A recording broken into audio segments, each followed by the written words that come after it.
Welcome to our YouTube channel. வாங்க இன்றைக்கு கிளாஸ்க்கு போய் பார்க்கலாம்.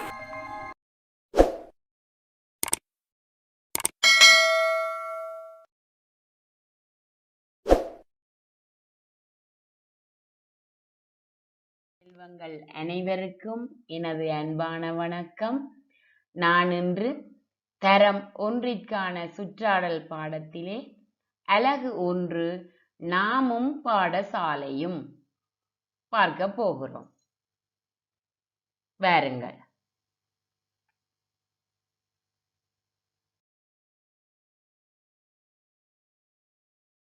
நீங்கள் பள்ளிக்கூடத்துக்கு புதிதாக வந்து சேர்ந்திருக்கிறீங்களோ, டீச்சர் கூட்டி கொண்டு போய் உங்களை காட்டியிருப்பா. என்ன ஒவ்வொரு இடங்களும் பாடசாலையில் காணப்படும் முக்கிய இடங்களை காட்டியிருப்பா. முதலாவது பார்த்திருப்பீங்கள் அதிபர் அலுவலகம். பார்த்தீங்கள் எல்லாம் கூட ஸ்கூல் பிரின்சிபல் அங்க இருந்திருப்பா.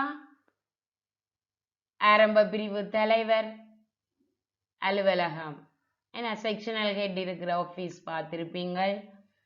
ஆசிரியர்களுடைய ஓய்வு அறை ஸ்டாஃப் ரூம் பார்த்திருக்கிறீங்கள் எல்லாம்.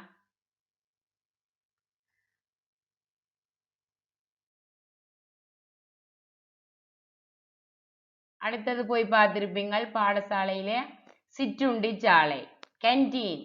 சில பள்ளிக்கூடங்கள்ல இருக்கும், சில பள்ளிக்கூடங்கள்ல இருக்காது. கேன்டீன் அங்கே வாங்கி சாப்பிடக்கூடிய இட வசதியும் இருக்கும்.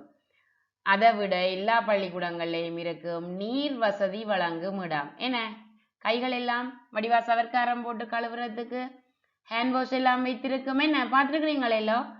ஓ,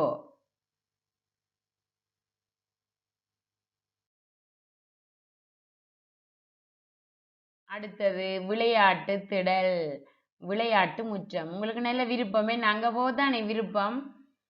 அடுத்து மெலசல கூடம் அமைந்துள்ள இடம் பார்த்தீங்களோ?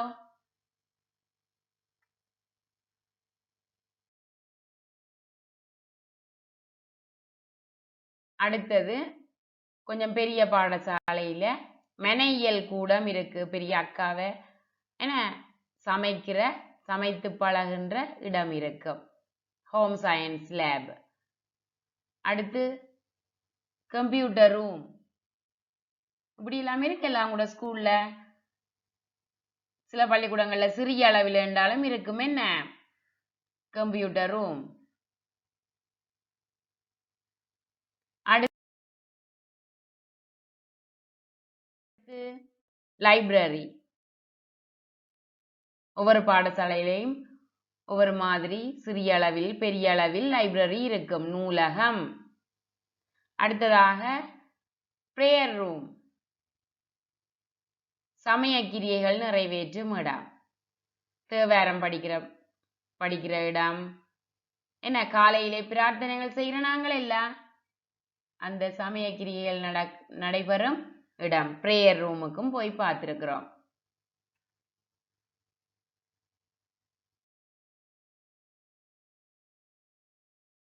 திரும்ப ஒருக்கா பார்ப்போம்.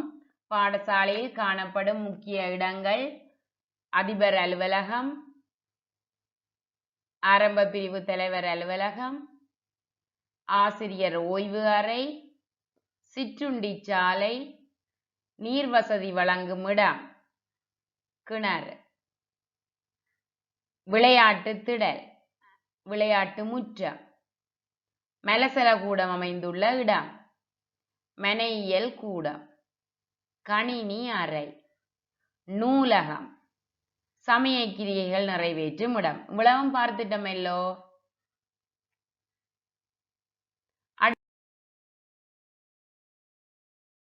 அடுத்து நாங்கள் இந்த இடங்கள்ல ஒவ்வொரு இடத்திற்கும் ஒவ்வொரு முக்கியத்துவம் இருக்கு. நாங்கள் அங்கே எவ்வாறு செயற்பட வேண்டும் என்றும் எங்களுக்கு தெரிந்திருக்க வேண்டும். அந்தந்த இடத்தை பராமரிப்பதற்காகவும் அந்த பராமரிப்பதற்கு நாம் செய்யத்தக்கவையையும் பார்ப்போம்.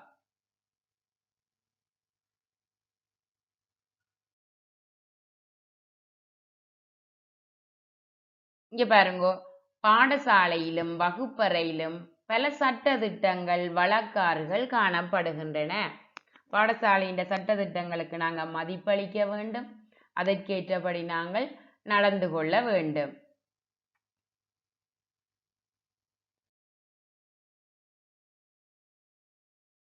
சமய வழிபாட்டின் போது நாம் செயற்பட வேண்டிய விதம். பிரேயருக்கு நிற்கும் பொழுது இப்படி நிக்கிற நீங்கள் எல்லாம் கதைக்க கூடாது. கடவுளுடைய சிந்தனையாகவே நின்று நாம் கண்களை மூடி கடவுளை தொழுதல் வேண்டும்.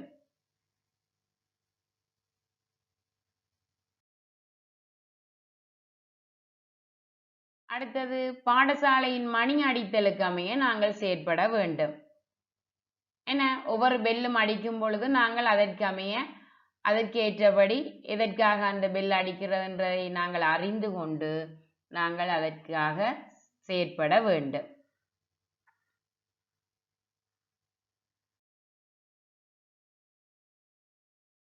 அடுத்தது பார்க்கும் பொழுது உணவு உட்கொள்ளும் போது கையாளும் பழக்க வழக்கங்கள். நாங்கள் பிள்ளைகளோட சேர்ந்து சாப்பிடும் பொழுது நாங்கள் நல்ல பழக்க வழக்கங்களை கைக்கொள்ள வேண்டும்.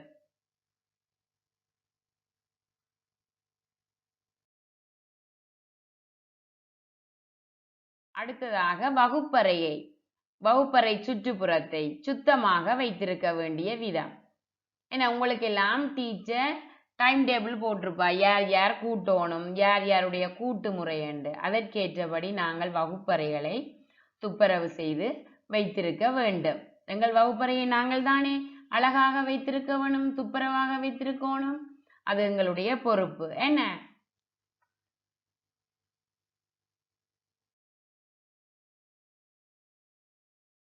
அப்ப நாங்கள் நட்பழக்க வழக்கங்களையும் சட்ட திட்டங்களையும் பேணி வர வேண்டும்.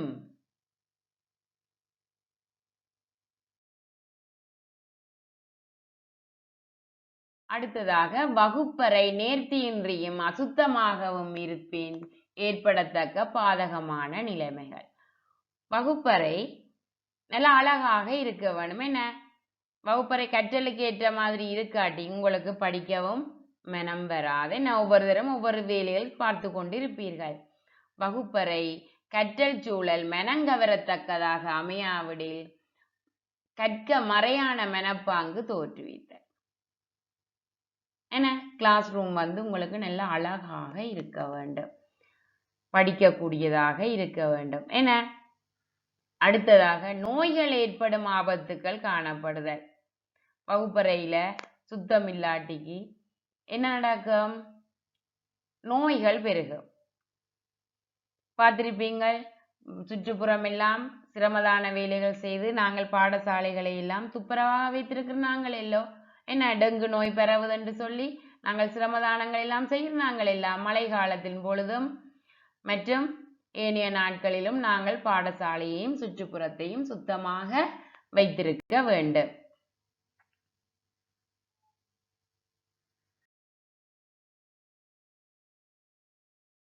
அடுத்ததாக வகுப்பறை நேர்த்தியாகவும் சுத்தமாகவும் இருக்க நாங்கள் என்ன செய்யணும்? எங்களுடைய மேசைகளையும் வடிவாக வைத்திருக்க வேண்டும்.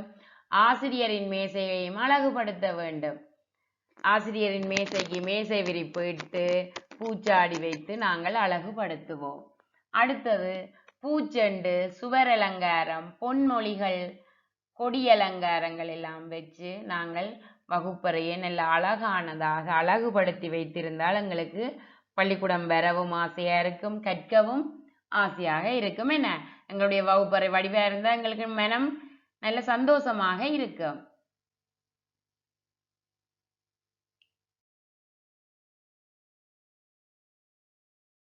அடுத்தது தேவையற்றவற்றை அகற்றுவோம். குப்பைகள் இல்லாமல் பழைய கற்றல் உபகரணங்கள் எல்லாத்தையும் நாங்கள் அகற்றி சுத்தமானதாக இப்பொழுது படிக்கின்ற உபகரணங்களை எல்லாம் வைத்து நாங்கள் வகுப்பறையை இந்த நேரமும் அழகாக வைத்திருப்போம். குப்பை கூளங்களை அகற்றி துப்புரவாக வைத்திருப்போம்.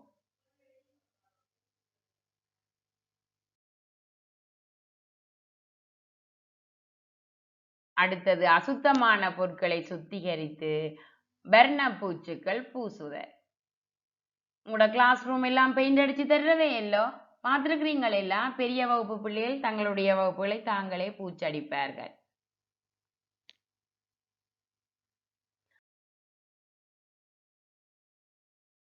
அடுத்து எங்களுடைய பாடசாலை கொடி பற்றி பார்ப்போம். ஒவ்வொரு பாடசாலைக்கும் ஒவ்வொரு பாடசாலை கொடி உண்டு. அவற்றிற்கென வடிவம், நிறம், குறியீடுகள் உண்டு. பார்த்துருக்கிறீங்களா இல்லை உங்களுடைய பாடசாலை கொடி? என்ன, நாம் பாடசாலை கொடிக்கு மதிப்பளிக்க வேண்டும்.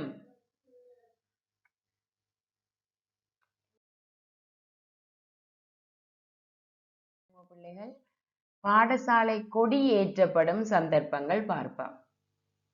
விளையாட்டு போட்டி மற்றும் பாடசாலை விழாக்கள் நடக்கும் பொழுது நாங்கள் பாடசாலை கொடியை ஏற்றுவோம். என்ன, உங்களோட பள்ளிக்கூடத்திலேயுமே ஏற்றுனாங்களோ?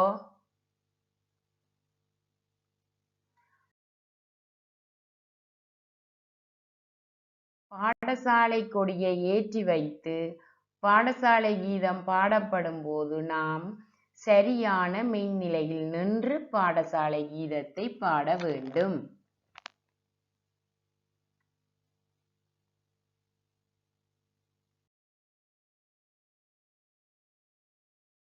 அடுத்து நாங்கள் பார்ப்போம், பாடசாலையில் வெவ்வேறு பணிகளை, அதாவது பொறுப்புகளை நிறைவேற்றுவோர். அதிபர், பிரதி அதிபர்,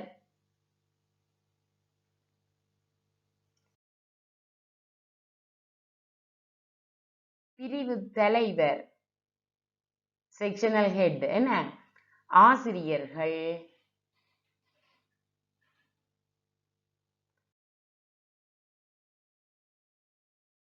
மாணவ தலைவர்கள், அலுவலக உதவியாளர், ஊழியர்கள் பாடசாலையிலே பொறுப்புகளை நிறைவேற்றுவார்கள். என்ன,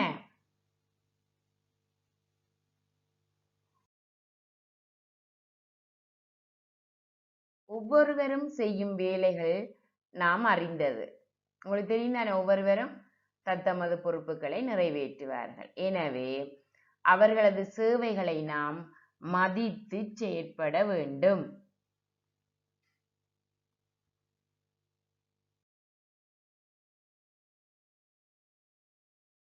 அடுத்தது பாருங்க, உங்களுக்கு விருப்பமான இடம் விளையாட்டு முற்றம். போயிருக்கிறீங்களா? ஊஞ்சல் இருக்கல்லோ, நிறுத்தாடும் வளை. உங்களுக்கு இதுல ஏறி இருந்து விளையாட விருப்பம் இல்ல?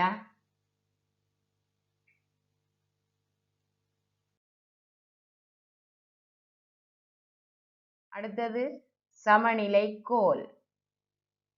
இதுல நடந்து பழகி இருக்கிறீங்க. அடுத்தது பாருங்க, ஏணி சட்டகம். ஏறி ஏறி இறங்குற நீங்களே இல்ல?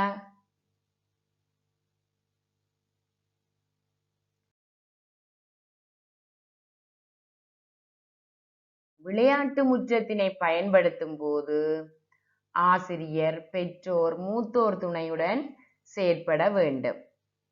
ஏனெனில் இதன் போது விபத்துகளும் ஏற்படலாம். என்ன, பெரியாக்கள் நிற்கும் பொழுதுதான் நீங்கள் விளையாட வேண்டும்.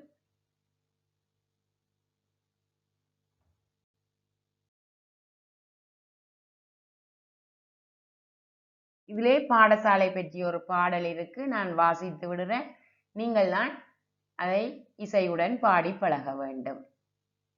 பாடசாலை எங்கள் பாடசாலை, நாங்கள் விரும்பி வரும் பாடசாலை. சிறந்த கல்வியுடன் நற்பழக்கங்கள் அளித்து நம்மை உயர்த்திடும் எங்கள் பாடசாலை. நீங்கள் பாடி பழகுங்க. என்ன,